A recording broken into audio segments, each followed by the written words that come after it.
It's one of the most iconic structures in human history, the Great Pyramid of Giza, rising out of the Egyptian desert. Its shape is unmistakable, its presence undeniable. We're told it was a tomb, a grand monument to a long-dead king. But what if that story isn't true? What if the Great Pyramid was never a tomb at all? What if it was something far more advanced and far more powerful? A power plant, that's right, a machine, not built to bury the dead, but to energize the living. For centuries, the Great Pyramid has stood in silence, no hieroglyphs on its walls, no treasure in its chambers, no mummy in its supposed tomb. Archaeologists call it a mystery, engineers call it a marvel, but some call it a machine. And they might not be wrong, because when you strip away the assumptions, the stories, the legends, the textbooks, what you're left with is a structure that makes no logical sense as a burial chamber. But as a power system, everything starts to click. The Great Pyramid is aligned more accurately to true north than any modern building, off by just 3/60ths of a degree. Its base covers over 13 acres, made of over 2 million limestone blocks, some weighing more than 70 tons. The seams between the stones are so tight a razor blade can't fit between them. Each side of the base is exactly 756 feet. The difference between the longest and shortest sides?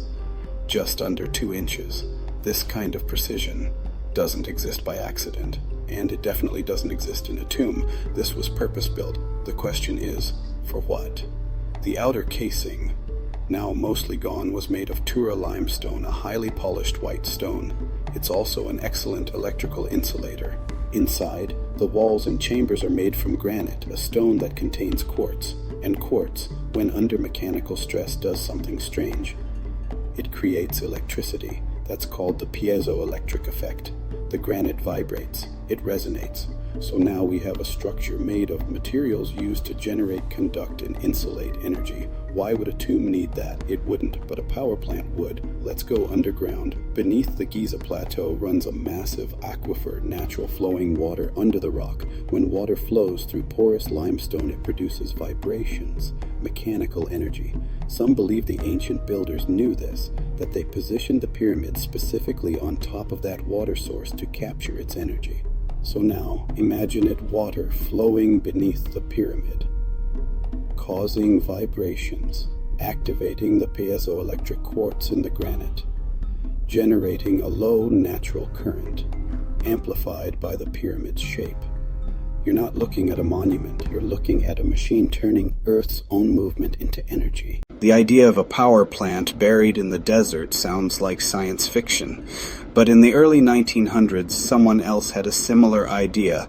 His name was Nikola Tesla, and he believed the pyramids were machines. Tesla believed Earth itself carried a natural electrical frequency, and that it could be tapped into and transmitted wirelessly. He even designed a machine for it, the Wardenclyffe Tower. It drew energy from the ground and broadcast it into the air. Sound familiar? Tesla studied the pyramids, their location, proportions, geometry, and he believed they were designed with similar technology, that the shape of the pyramid was not symbolic, it was functional, that they were ancient versions of his own experiments. Maybe they were not monuments. Maybe they were transmitters. There is more. Inside the upper chambers, just above the king's chamber, huge granite beams show signs of heat damage, cracked as if from vibration or internal pressure. No other tomb in Egypt looks like this. There is no soot on the walls, yet there is no explanation for how the halls were lit. There are legends from ancient texts describing a pyramid that hummed, that glowed, that vibrated. Imagine the apex of the pyramid, once shining like a beacon, a giant wireless energy tower thousands of years ago. It sounds crazy until you remember.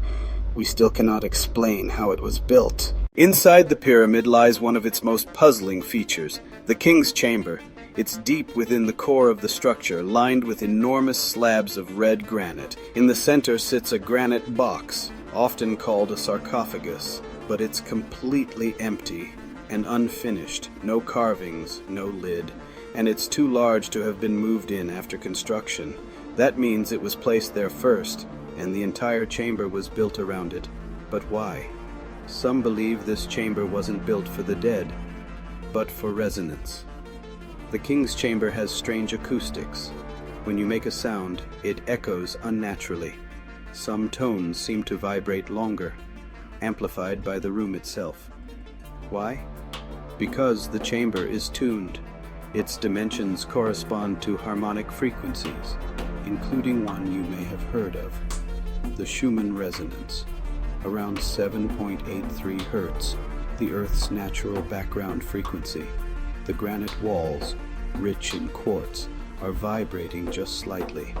Under the right conditions, they could amplify sound and convert vibration into usable energy. You're standing inside a frequency generator, a room that might not have been meant for silence, but for sound. Above the king's chamber runs a long, sloped corridor, the Grand Gallery. Its design is strange. Steep, angular, ribbed walls like a musical instrument or acoustic chamber. Some engineers believe it functioned as a waveguide, a structure designed to channel energy, just like in modern radar or microwave technology. Could energy from the Earth be funneled upward through the pyramid's core? Could the coffer, the granite box, have once held something more? A crystal, metal coil, an unknown technology? We may never know, but every inch of this design feels deliberate. But if the pyramid was a power generator, why did it stop? Where did the energy go? Who shut it down? And why? What if the Egyptians didn't build the pyramid? There are no records of its construction, no inscriptions claiming credit, no tools, no scaffolding, no blueprints. Every other pyramid in Egypt is smaller, rougher, less precise.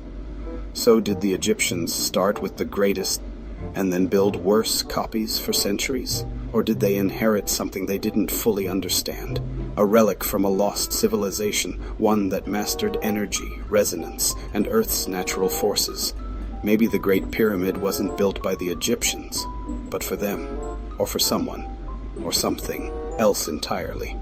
There are whispers of a catastrophe, a solar storm, a flood, a shift in Earth's axis, or maybe someone chose to turn it off. Maybe the pyramid was dangerous, too much power, too little understanding, or maybe it served its purpose. A beacon, a transmitter, a tool for something long since gone. Whatever the case, it stopped, but its silence may be temporary because the Earth still vibrates and the pyramid still stands, waiting. The more we look at the Great Pyramid, the less it looks like a tomb, and the more it looks like a message, perfectly aligned, made from conductive and insulating materials, resonating with the planet itself. It's not just a pile of rocks, it's a machine, and maybe it always was. We may never know who built it or why, but if it really was a power generator, then the history of human civilization isn't just incomplete, it's wrong. We're not the pinnacle, we're the reboot. If this changed how you see history, like the video, share it, and drop a comment. What do you think the pyramids were really built for? And don't forget to subscribe, because next time we're diving into something even stranger. Project Stargate, a Cold War experiment in psychic spying, remote viewing, government mind control research. It sounds like sci-fi, but it's all real, and it's coming soon.